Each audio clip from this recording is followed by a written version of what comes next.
We are in section 2, the value streams and processes dimension of the supplier management practice.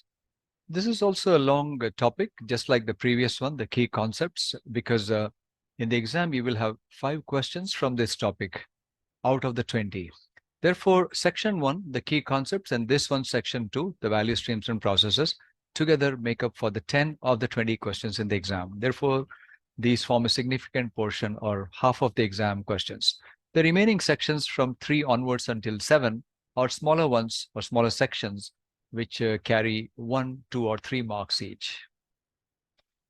Now, in this, the 5 questions will be a mix of understanding and application questions, meaning Bloom's level 2 and Bloom's level 3, that is. And the process questions will be at Bloom's level 2 of understanding, and the value stream questions will be at Bloom's level 3, the application questions.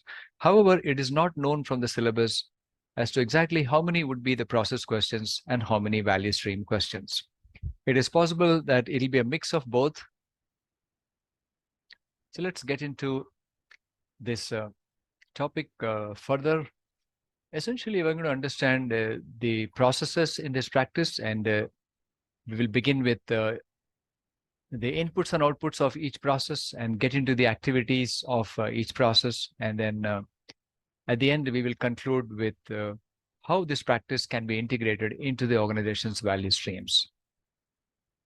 In other words, how this practice supports the organization's value streams. There are only 2 processes in this practice. The first one is to manage a common approach to supplier management, and the second one is to manage the supplier journeys based on that approach.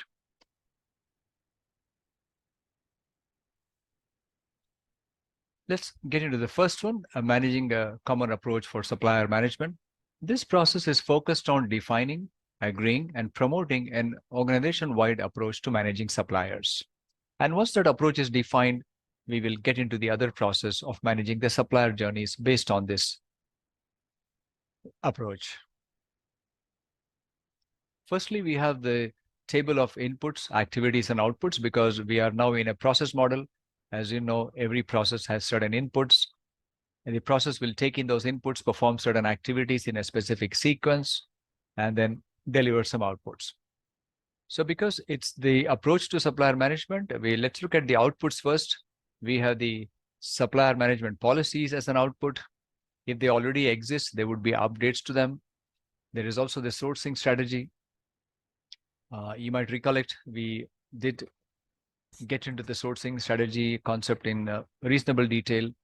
Then there's also the procedure for searching for new suppliers, the supplier evaluation and selection criteria, the contracting framework, compliance and audit criteria, collaboration framework between the organization and the suppliers and among suppliers as well, and the supplier dependency matrix, which reveals or which documents the dependencies of the organization on its suppliers. The inputs are also several.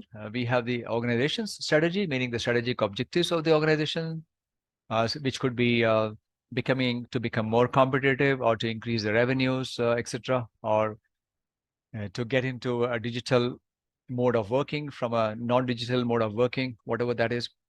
The service relationship type is also an input to be considered when defining the approach, the strategy for sourcing and its details, that is. There would be budgetary or financial considerations and related finance information. There would also be some legal requirements to consider, security requirements as well, policies, and so on. And what are the competencies of the organization in the form of a core competency analysis. Then there would be market data needed on the third-party service providers and what exactly they do for their customers, and the organization's existing supplier management policy and process. So if you think about it, a lot of these inputs and outputs are somewhat logical, and based on that, the following activities are mentioned here in sequence. Firstly, the sourcing strategy is developed and agreed, and followed by developing and agreeing the supplier management procedures, and then to communicate and embed the sourcing strategy and procedures to the relevant stakeholders, and then on an ongoing basis, review and adjust the sourcing strategy and procedures.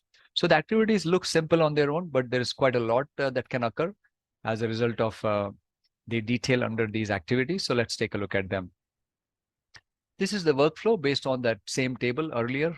So we have the diagramming here is based on a notation known as the BPMN, which is the business process management notation.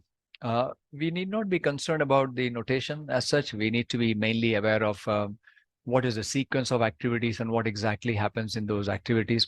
And there is some explanation for these other symbols here.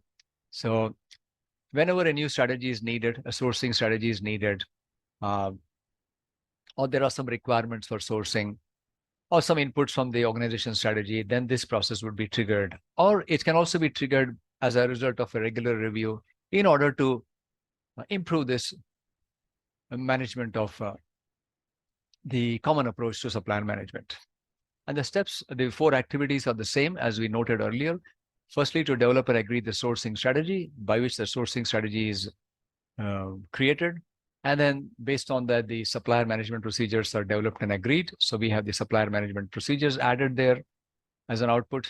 And then those are communicated and implemented or embedded into the sourcing strategy, and meaning the sourcing strategy and procedures are implemented and communicated.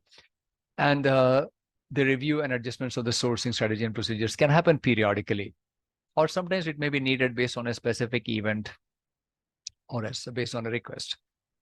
And that's when those strategy and procedures can get updated, and there would be some lessons learned as a result of the review